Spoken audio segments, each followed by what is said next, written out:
Sonny and Cher were over in the corner singing that. All right.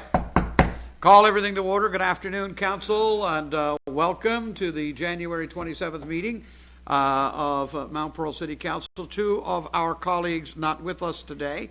Councillor Stoyles is not well today, not with us, and as we know, Councillor Aker has had a death in his family, and he's off attending to all of the needs associated with that. Our prayers, our thoughts, and our condolences go out to him and his family at this time. So that leaves just the five of us to bear the burden here today, and I have a feeling we ought to be able to get through that pretty well. So we'll call the meeting to order. Entertain first a motion to accept the agenda as presented. Moved by Councillor Walsh, seconded by Councillor Ledwell. I do have a couple of additions that are attached here. There is a Corporate Services Committee additional item to attach. There is an IPW report to Council on the Building Canada Fund, as well as I believe that this piece of paper means we have an expanded list of invoices for approval as well. So that's attached. Are there any other additions to the agenda? Hearing none, we'll call the question. All in favor? Contrary minded, motion is carried. Next, we are moving on to minutes and the action report. This would be the minutes of our public council meeting of January 13th. Entertain a motion to accept the minutes, moved by the Deputy Mayor, seconded by Councillor Tessier. Are there any errors or omissions, again, from the minutes of January 13th? Errors or omissions? Going once, twice, sold. All those in favor of accepting the minutes as presented, say aye. Contrary-minded, motion carried. Business arising, if any, then, from the minutes, and I'd ask that you refer to the agenda item that might be listed. And isn't it interesting? Adoption of the agenda for our January meeting, our first one of the new year, was agenda item 001 for the year. Just noticed it now. Are there any items under business arising that Council wishes to address that will not be referred to later in the meeting? Anything at all? Hearing none, we will move on to the agenda then. Council, we have one proclamation today. I want to introduce to you a young lady in our audience. This is Laurie Shea, and Laurie Shea is president of the E.A. Baker Club for the Canadian Council for the Blind. She is here to witness our reading and entering a proclamation today relating to White Cane Week, which this year will be celebrated February 1st to 7th. Council, the proclamation reads as follows. Whereas the first week of February 2015 is recognized as White Cane Week, and whereas White Cane Week aims to remind all Canadians that the traditional white cane is a symbol of independence, not dependence, and that a lack of sight is not a lack of vision. And whereas this is the 68th year that this public awareness program has taken place in Canada and reflects the changing situations of people who are blind and visually impaired. And whereas White Cane Week is a program of the Canadian Council of the Blind, which has acted as the voice of the blind for over 60 years. And whereas Canadian Council of the Blind asks that service providers remove barriers that limit the fullness of life for our fellow blind and visually impaired citizens. Therefore, I, Randy Sims, Mayor of the City of Mount Pearl, do hereby proclaim the week of February 1st to 7th, 2015, as White Cane Week here in the City of Mount Pearl. Now, Laurie, I know that you're not planning to speak today to this, so we would like to get a picture. So what I'm going to do is I'm going to come down to the front. I believe Councillor Walsh is going to help us here.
Thank you, Laurie, very much.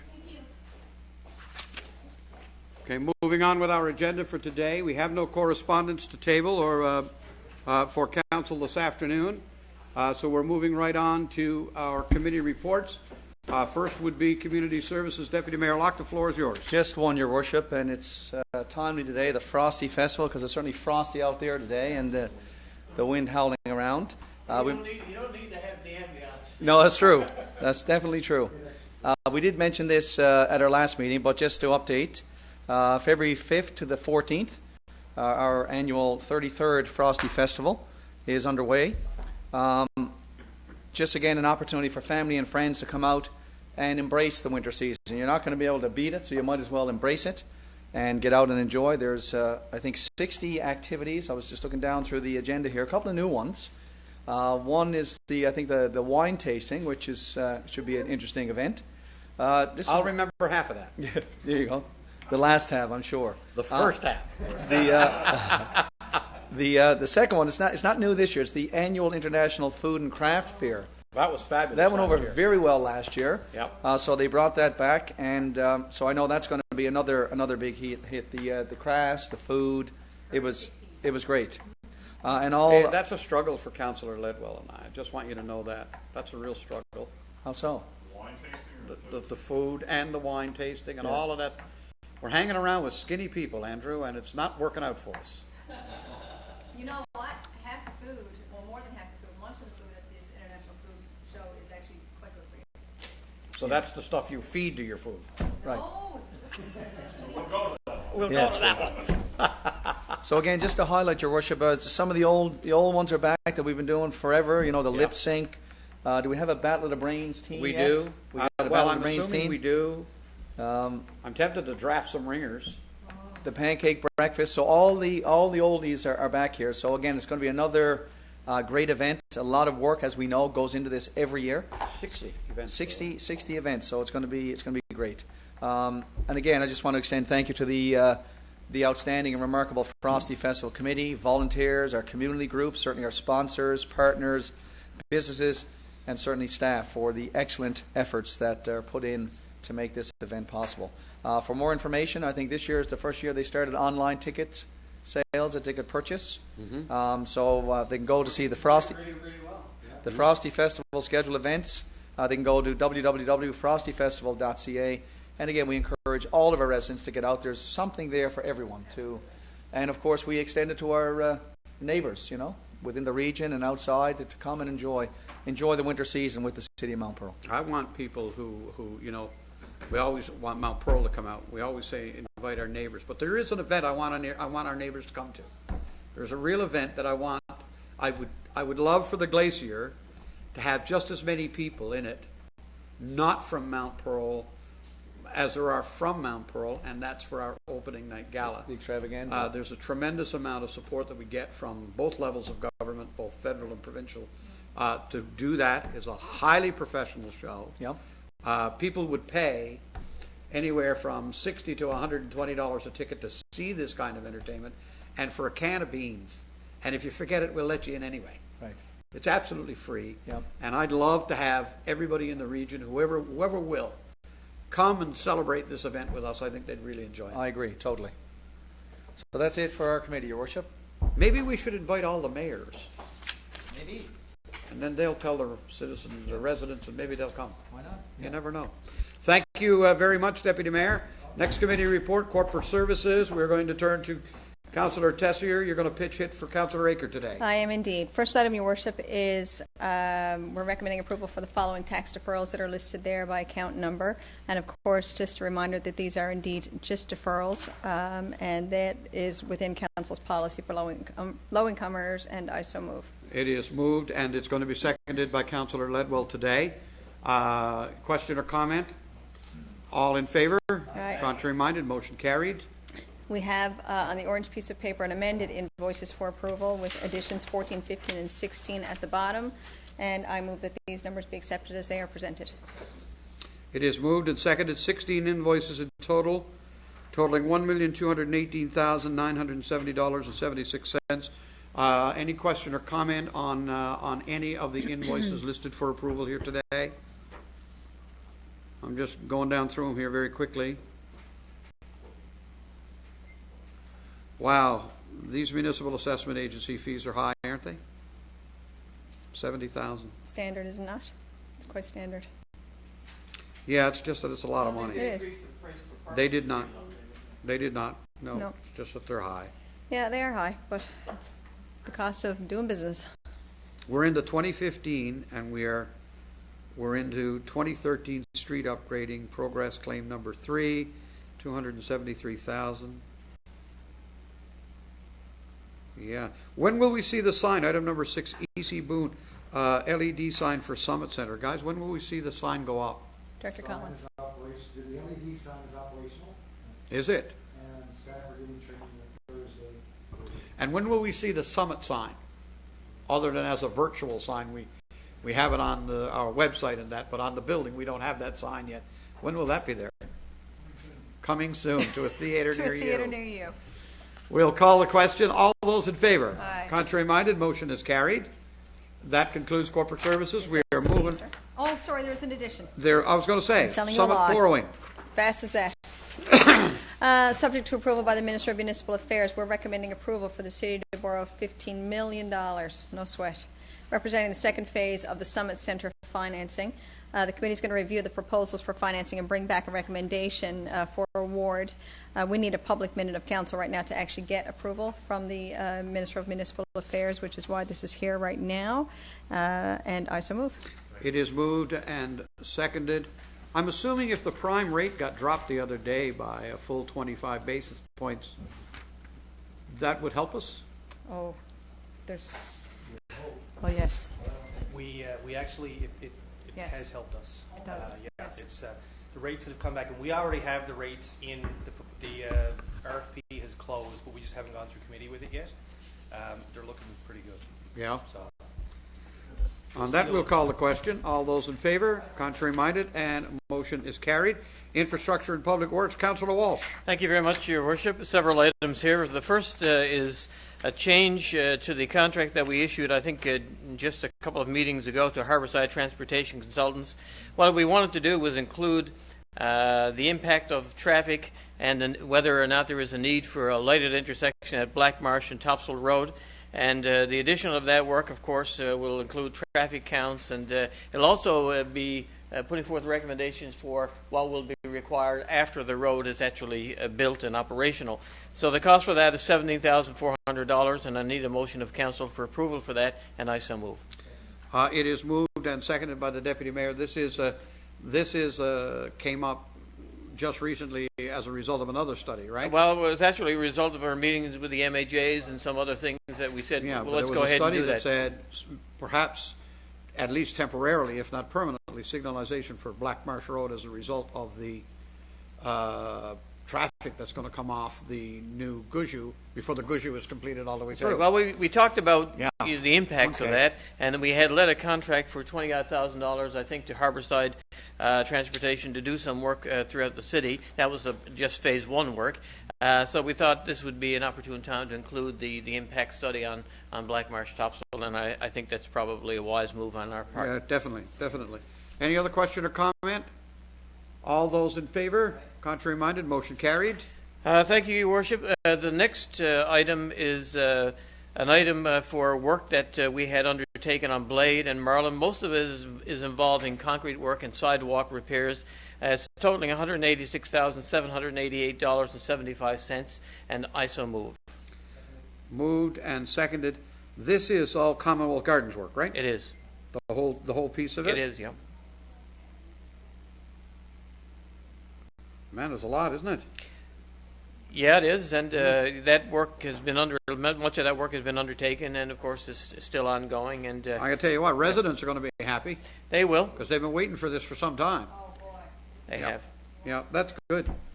Excellent, sir. All those in favor? Aye. Contrary-minded, motion carried. Street upgrading, this was, the original contract was valued at $342,000 and some change, and this is a small addition. We had to replace 21 curb stops on Manley Place as a part of that, street upgrading program, and the additional cost of that was $89,2380, and I ask for a motion of council to approve that expenditure, and I so move. Moved, seconded. Questions? Comments? All in favor? Contrary-minded, motion carried.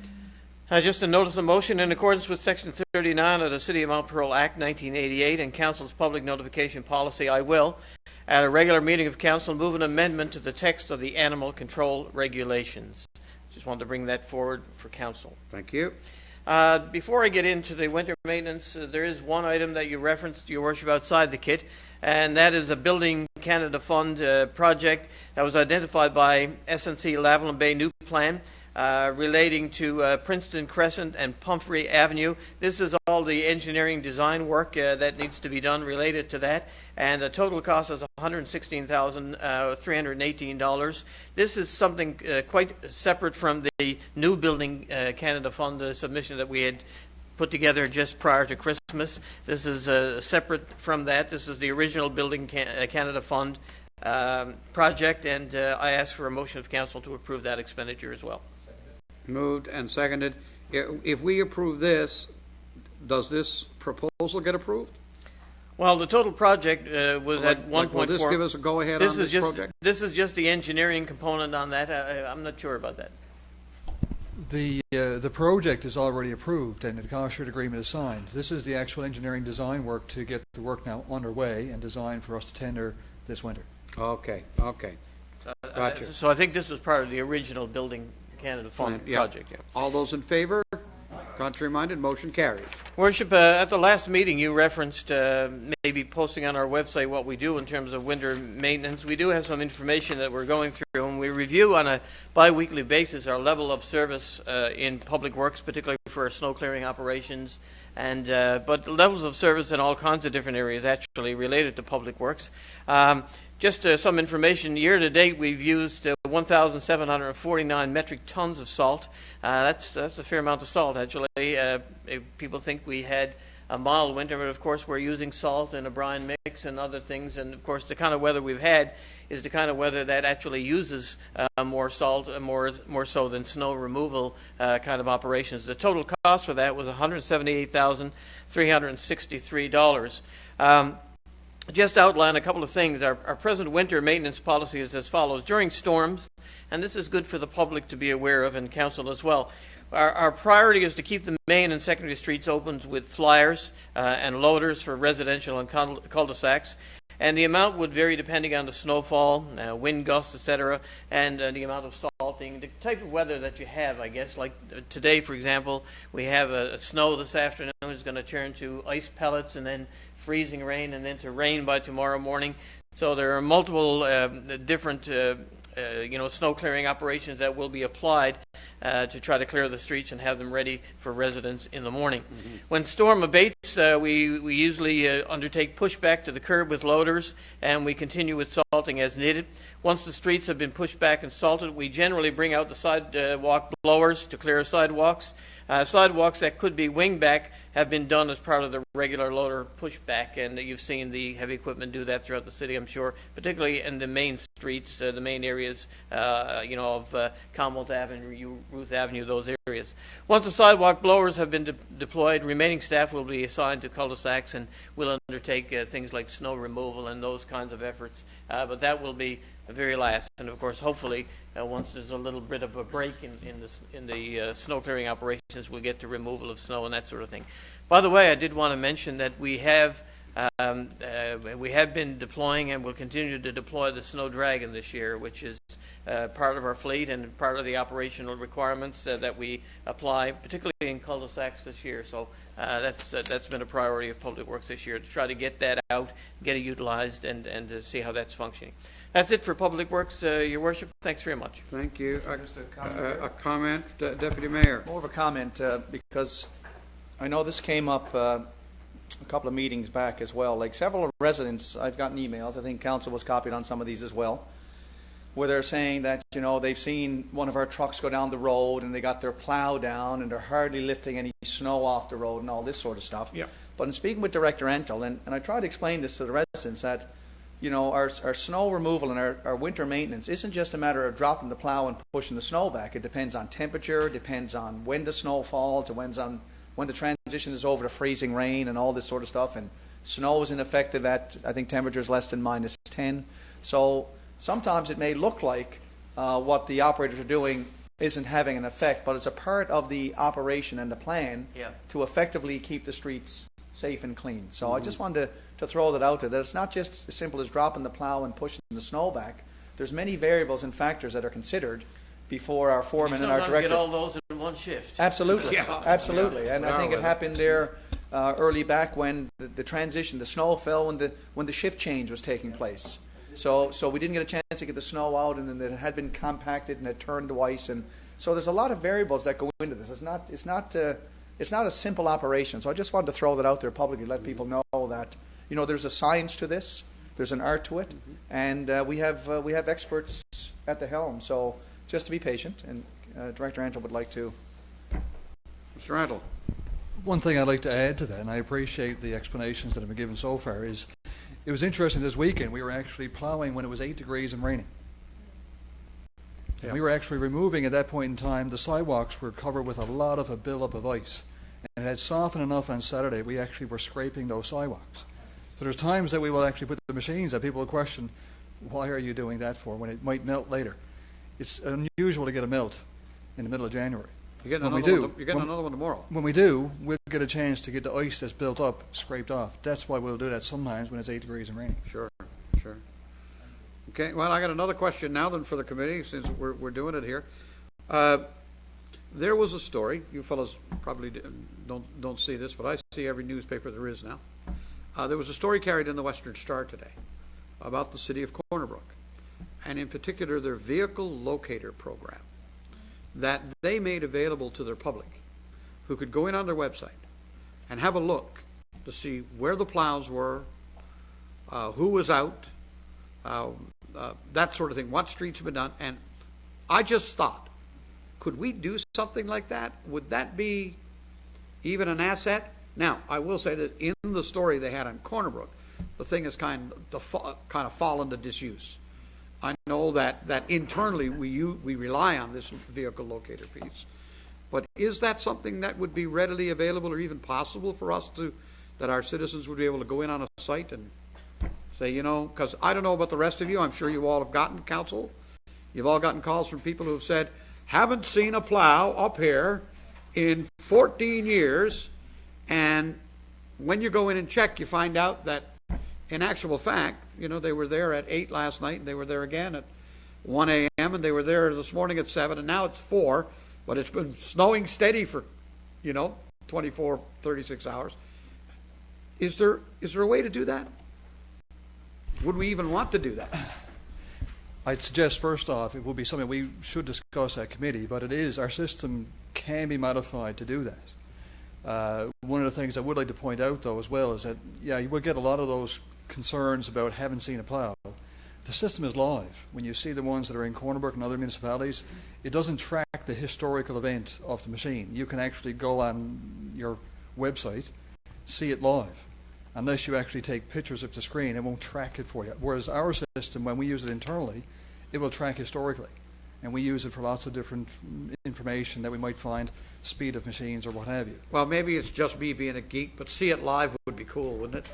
I think the system can be modified to do that, and I think that we'll bring it back to committee and have a discussion. Have a look at it. It's not something I'm passionate about. It's just, there's pros and cons to it.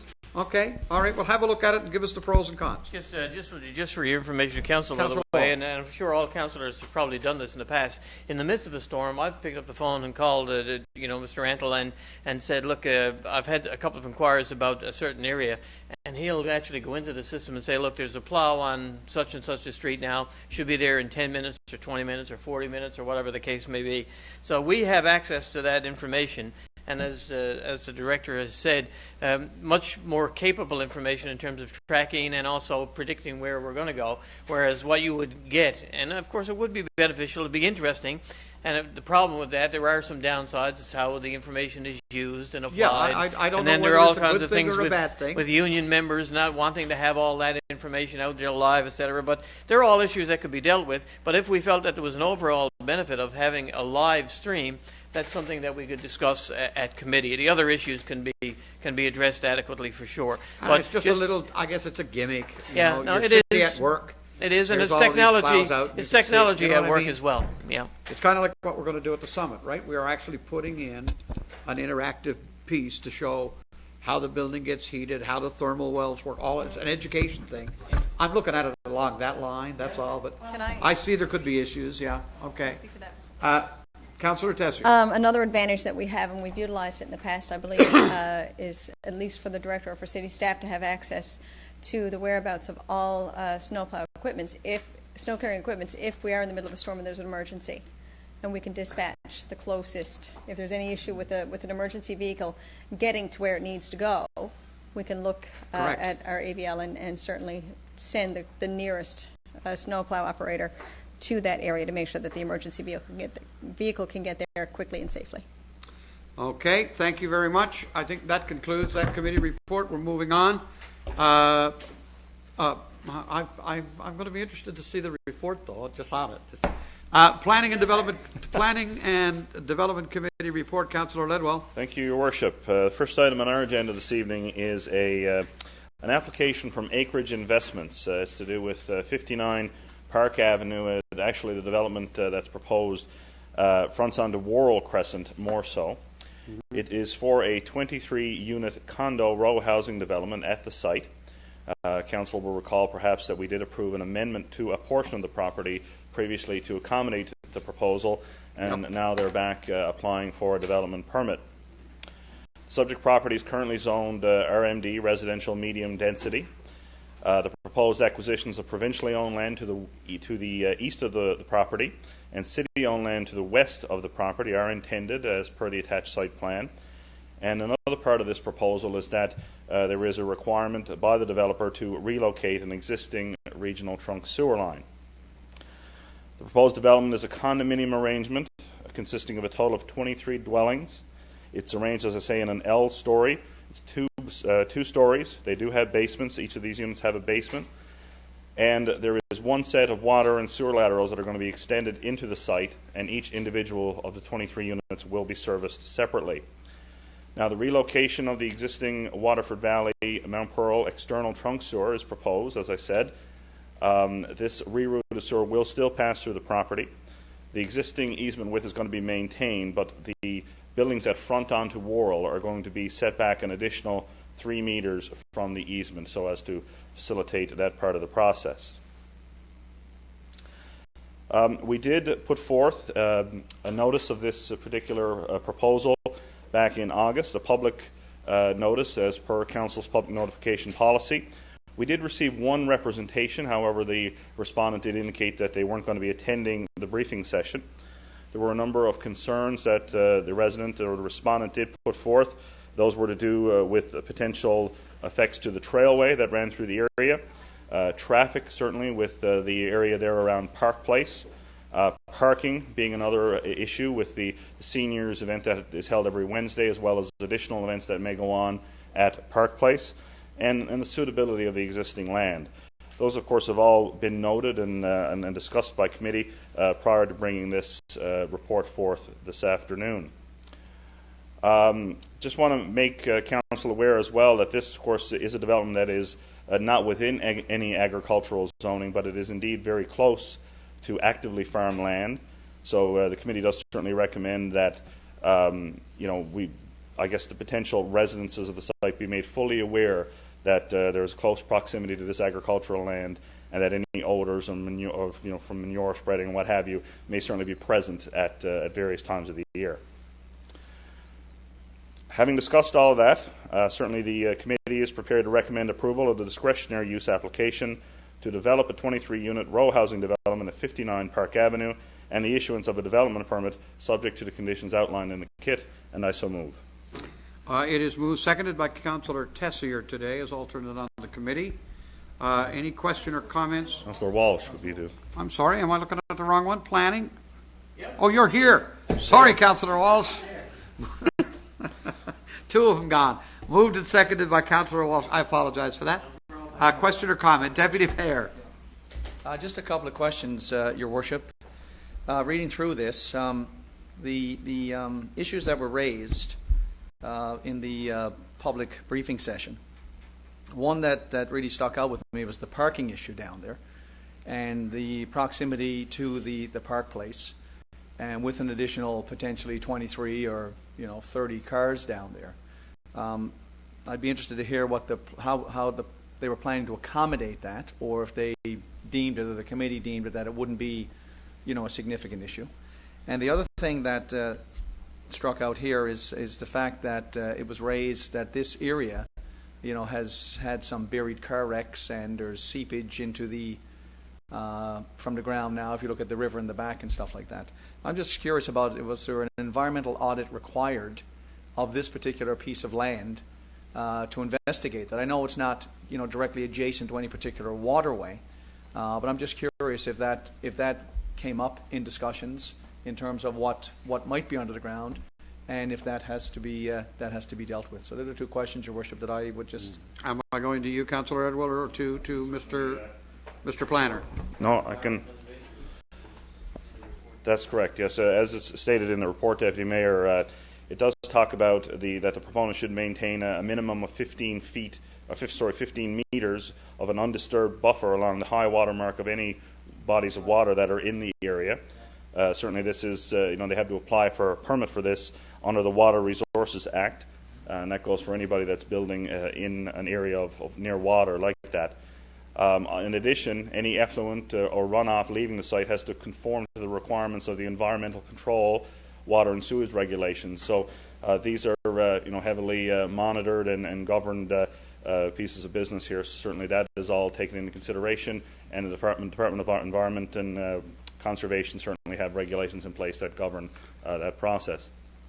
Did you have? I was going to go to Mr. Yefchak. He wants to speak if that's. Sure. Yep. We won't let this be you closing debate. We'll just go ahead. Your Worship and Council, in terms of the parking, just to make Council aware, the developer is providing sufficient on-site parking in accordance with our parking regulations for the units. They are on site, so in addition to the parking that's there now, there'll be additional parking that will relate to the development itself. Second part, in regards to the environmental considerations, they were required to do an environmental phase one audit of the property itself. We have known that it's in the file that over the years the property itself has been used for dumping of material and so on. It has been filled in with unsuitable material. The proposed developer has undertaken environmental works, hired a consultant, and as part of the work that they will be doing, first of all, the environmental report was positive in terms of not finding any significant environmental issues with the property. But secondly, given the fact they're going to be doing a lot of disturbance on the property, a lot of any environmental issues that they come across will most likely be cleaned up in the redevelopment. Because if you recall what the report says, there's two major things that are going on here. One is a relocation of a trunk sewer, which is a major project in and of itself. And then secondly is the actual digging up of the ground for the foundations and the building. Lastly, in that regard, if you recall, on the property right now, there is a house that exists on the property and another house that was placed without the proper permits. We have an order in place for it, and that is a house that is partially constructed and has stopped because of the both order. Of these houses are being removed, right? Yeah, that was my point. And as a result of this, both houses will be removed and replaced by the condominium development. So there'll be a lot of disturbance on the ground. So at the end of the day, this is a very positive development in terms of the environmental situation on that lot. Lastly, I know it wasn't asked, but just again want to remind Council that one of the directives that Council has given us in this regard as well, as part of the report, is to take a look at the whole issue of land ownership in the Worrell Crescent area, and if there's any further improvements that Council could look at in that area with respect to the road, the parking area, because there is certainly at certain points of the I guess of a month congestion issues because of the events at Park Place, and of course we're asked to take a look at is there other opportunities there to accommodate that. Because if you recall, Worrell Crescent, it's not really a crescent, it goes down so far and stops. And what's the future prospects of any other opportunities there? Thank you, Your Worship. Something else that I could add, Your Worship? Councillor please? Walsh. Just to add to that before Councillor Ledwell closes debate on this motion, one of the times in which the parking was probably really overextended in that area, and of course this would have an impact on traffic flows, not just parking, but traffic flows and the safe movement of traffic to and from the residents who would be in these 23 dwellings, but also the seniors, independence group members who utilize that a lot. The single greatest usage event was Wednesday afternoon, and that has now been reallocated to the Reed Center. So that takes a substantial amount of traffic away from Park Place. Most of the other activities are, minor compared to that. I mean, that on Wednesday afternoon, that lot was more than filled. There was parking all over the place, over on the seniors' dwelling, access parking there, overflow parking everywhere, and of course there was even some illegal parking taking place there because there was simply nowhere to park. So that, as a result of a number of things, not related to this development at all, that Seniors Independence Wednesday afternoon drop-in center has moved to the Reed Center, and they find that much better. It's much more suitable in terms of parking availability, space, better utilization of the actual facility at the Reed Center itself, and of course it also might have some impact in terms of the urgency of some of the renovations that were being proposed to be undertaken at Park Place, because that was really related to trying to accommodate 300 or 320 people on a Wednesday afternoon drop-in center. And since that's been moved, the urgency for those proposed renovations has been reduced significantly as well. I just wanted to make that point. That's a very good point. Okay, any other question or comment? If not, you can close debate. Just want to quickly state, and I guess in closing debate, and we discussed this in committee, and we certainly did feel that this was a good development. I want to thank Councillor Walsh for reminding me that the seniors event, of course, on Wednesdays has in fact moved up to the Reed Centre, and that in fact will, of course, have an impact on parking that will free up some spaces down in that area. Just want to note in closing debate that the developer is aware that all costs associated with the relocation of the trunk sewer and the acquisition of the city land, of course, is their responsibility. Back in November, as a city, we did also forward a letter to the developer outlining a number of conditions that we wanted placed in terms of this development. The applicant has now come back and said, well, they agree with all the conditions and are now wanting to move forward with the application. And as mentioned in response to the Deputy Mayor's question, the environmental piece has been well looked after, and permitting has to be applied for before that part of the project can move along. So again, we're prepared to recommend approval of the discretionary use application and issue the development permit, and I so move. Moved and seconded by Councillor Walsh. I'm going to call the question. All in favour? Aye. Contrary minded? Motion is carried. Thank you, Your Worship. Moving right along, we've got an application here from C&W Offshore Limited. This is to do with 16 Lintros Place. Of course, the proponent here is proposing to put in a paint and sandblasting operation at the property at 16 Lintros. As part of this process, the applicant is required to put in an environmental assessment report to the Department of Environment and Conservation, and the division has requested any feedback be sent to them on that report by January 27th of 2015. Of course, you'll see there in your kit that the report is included. We did review the report as a committee, and certainly the planning staff did a detailed review.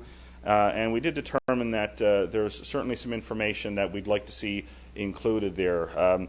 There's a real, I won't say a lack of information, but certainly a lot there that we'd like to see included in terms of the environmental impact of the proposed operation, and there are some inaccuracies in the report as well.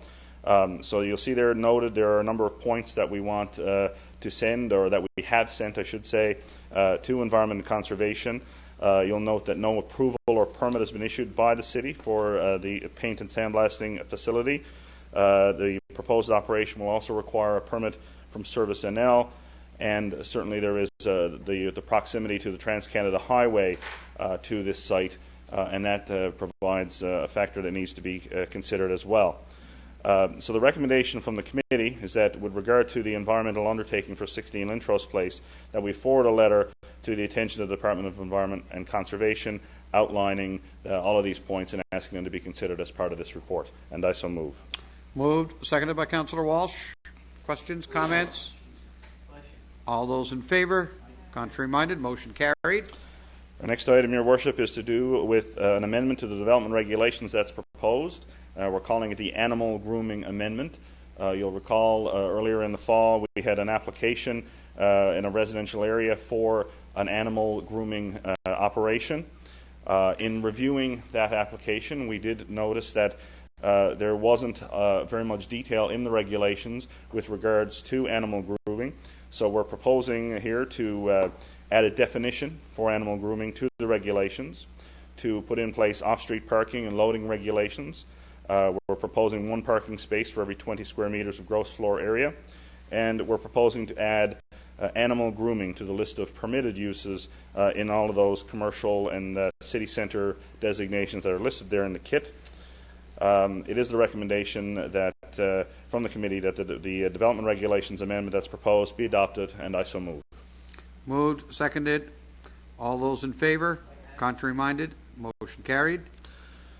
Next, Your Worship, we have a change of use at 1 Old Placentia Road, and in fact it's kind of a continuation of a change of use.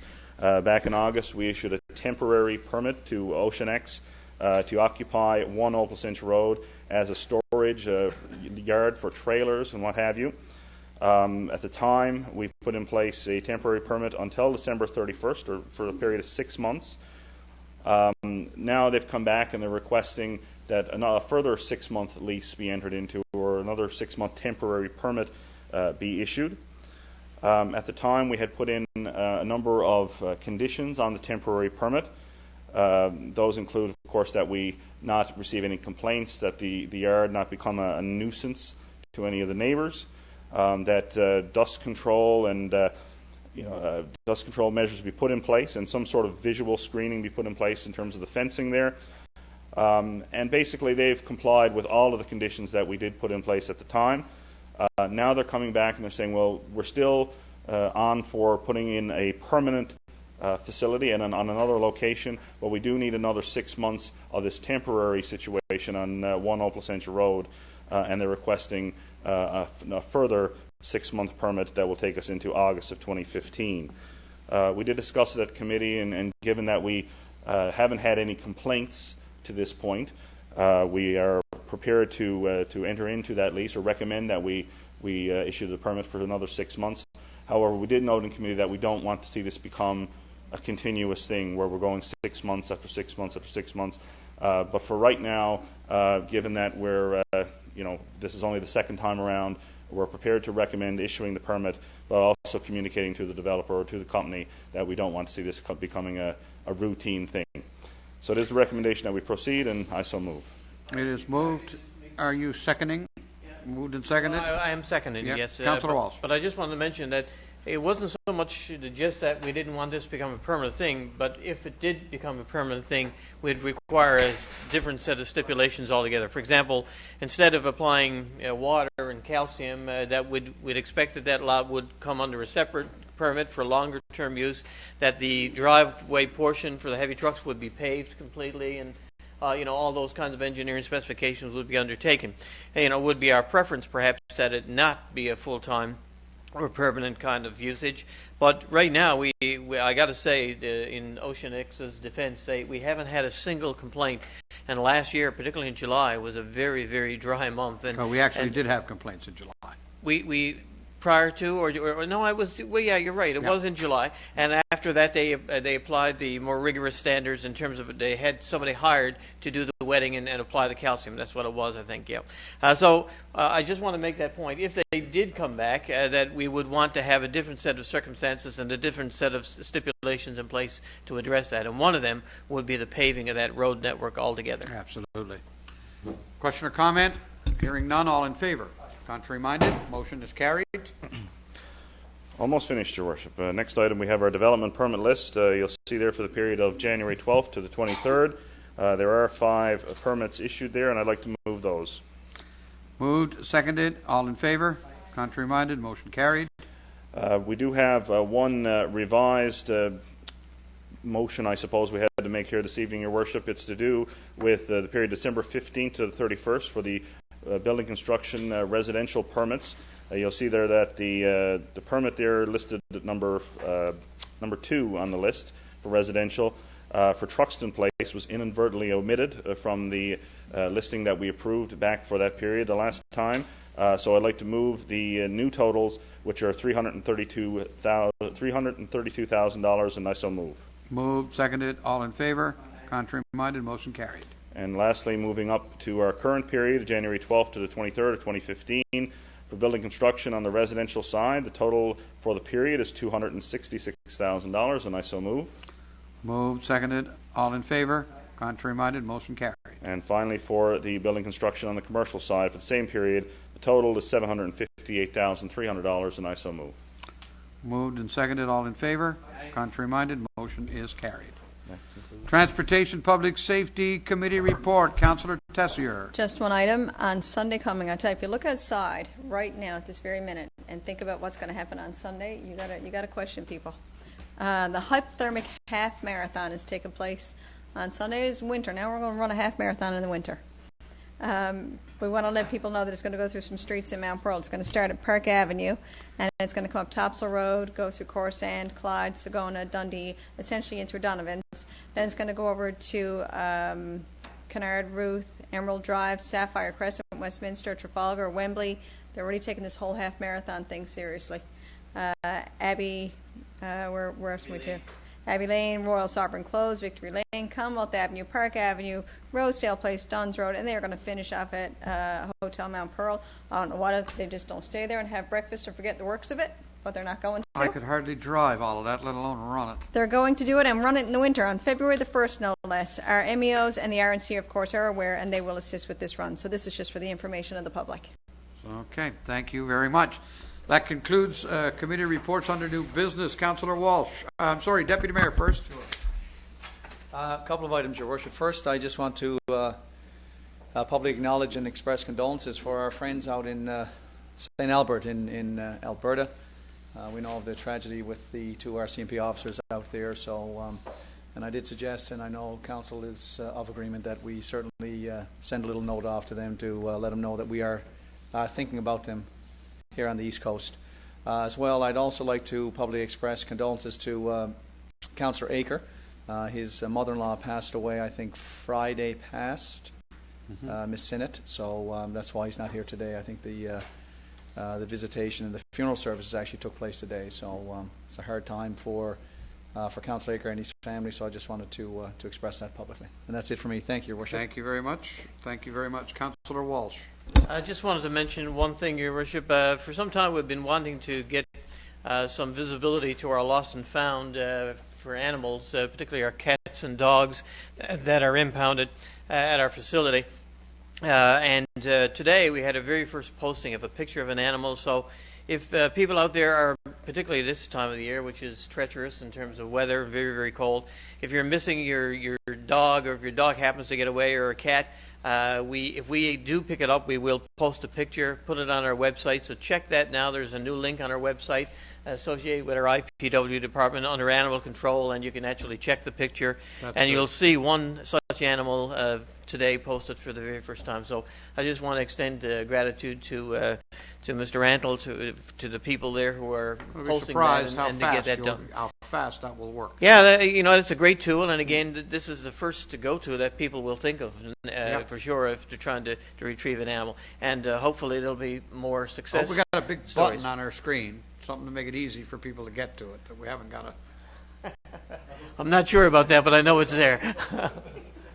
No, man, you should, just to give you an idea, go into our website sometime and say, I want the schedule of council meetings for 2015. Go ahead. And you'll find that you've jumped through a series of hoops, because there isn't anything that says, right? So that's like that. I hope that there's actually a navigation button there that says, pictures of animals in our pound or whatever. Ah, good move there. We are going to go to Councillor Tessier. Yeah, you know what? Is it a dog or a cat we got? It's a cat. Of course it's a cat. Councillor Tessier? Yes. I also want to express condolences to Councillor Aker and also to you, Deputy Mayor Locke. It's been a really rough week, I think, for our members of council. Deputy Mayor Locke's father-in-law passed away, so we want to express our condolences to you and Jan and Absolutely. the boys and everybody. I have to tell you, I went to the funeral, and the deputy mayor, this is going to embarrass you now, but the deputy mayor actually eulogized his father-in-law, and he did a really, really beautiful job. It was really personal and touching, and I felt a little slighted that I didn't get to know him, because it was such a beautiful job. So I guess we should all have such a lovely send-off at the end of our days. But it was, it was very, very touching. And of course, Councillor Aker is going through their own family tragedy now with the loss of his mother-in-law. So it's been very, very challenging. I also want to extend congratulations to you, Mayor Sims. The Mayor's Outlook Lunch was, I think, can be considered nothing less than a tremendous success. Thank you. Over the years, we've all gone and listened to what's coming, what's happening, what's coming, what's projected, and it was just such a refreshing time to be there to see pictures of the summit and to see the summit center in operation. Yeah, the 2014 year in review is better than the Yeah. outlook for 2015. I'm telling you, talking about it and talking about how it's coming, it's going to happen, has been pretty exciting over the years. But to actually say it's done, get up there, enjoy it, it was pretty wonderful. I received an email from a resident, I think we all did actually, about some concern about some behavior, some unwanted behavior on their streets. And I just want to remind residents that we've got a really effective Neighborhood Watch program that we are willing to help provide to your neighborhood. All you have to do is contact us at Community Services, and we have a wonderful municipal enforcement officer who has really taken this under her wing, and she is more than happy to sit with residents in neighborhoods if they want to establish such a neighborhood watch. Because quite often, once it's established and the signs are up, anybody who's partaking in unwanted activity in a neighborhood, once they see that and they recognize they are indeed being watched, the neighborhood is being monitored, and the residents are taking ownership, that generally does drive that kind of behavior away. So I just want to remind that about that fact, because it's a really effective program. It was one that was it was running years and years ago, and we've revamped it and we've modernized it, and we've got a really effective tool here for people to avail of, which really will help keep their neighborhoods safe. Thank you very much. Councillor Ledwell. Thank you, Your Worship. I too, of course, want to express condolences to the Deputy Mayor on the loss of his father-in-law, and to Councillor Aker on the loss of his mother-in-law. Certainly hard times for both families, and for our family right here as well. So condolences to all of you. And Your Worship, of course, congratulations, as Councillor Tessier just spoke about. Certainly you represented us well, as you always do. Thank you. I would argue with you, though. I think the outlook for our city is pretty good. Oh, it is excellent. So certainly you did a fine job. Thank you, sir. I just wanted to make mention of a stand-up young lady here in the city of Mount Pearl by the name of Samantha Marsh. Of course, you may have seen her name in the news lately.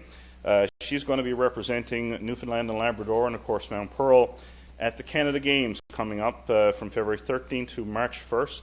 That's in Prince George, BC. She is indeed. Yes, she was selected flag bearer out of 220 volunteer coaches, athletes, managers, and mission staff that will be attending, representing our province. So we're very proud of her, certainly. This is her second appearance at the Canada Games. In 2011, she finished 6th in the 10-meter rifle event, which, of course, is pretty significant when you consider that this is all of Canada. Finishing 6th in your division is pretty impressive. She holds the provincial record in women's air rifle, and she's also nominated for Female Athlete of the Year Friday night at the Sport Alliance Hall of Fame Awards. And, of course, she's also my girlfriend's niece, so I'm gaining some points here this evening, hopefully. I thought you were doing this for votes, and you're doing it for love. Oh, how nice is that? That's good. Great stuff. Okay, thank you, Council. I'm going to mention one thing myself, then just very quickly. There is a study that's going to be done this coming spring. It's going to be done across Canada by FCM, but it's also going to involve municipalities, Newfoundland and Labrador. The study is entitled simply Cities for Life, and it's all about city planning, urban planning, how to make your community more livable and whatnot. Mount Pearl has been asked to select some citizens to participate in that. I'm putting in the names of 5. I just want you to know 3 I've talked to have already accepted that they will participate, and that would be Claudette Coombs, who's our Citizen of the Year, recently did a thing on healthy living, healthy cities, so she'll be able to contribute. Shirley Boone, chair of our Seniors Independence Group, and Gonzo Bennett, who's worked so tirelessly with our young people, youth, and particularly in sports and whatnot, has agreed that he will serve as well. Jason Collins and I are looking for a couple of others. Somebody perhaps in art, somebody in youth, maybe, but we do have 2 slots. So if over the next day you think of a suggestion, an idea of someone who could really serve in that capacity, love to hear from you on it. But those 3 have already said yes, so and I think the results of that will be very interesting as they talk about how you make your city more livable. And on that note, thank you for the kind comments on Outlook 2015. I think it did go pretty well for us, and our city looks primed for some good investment in 2015. Let us hope so. On that note, entertain a motion to adjourn. Moved by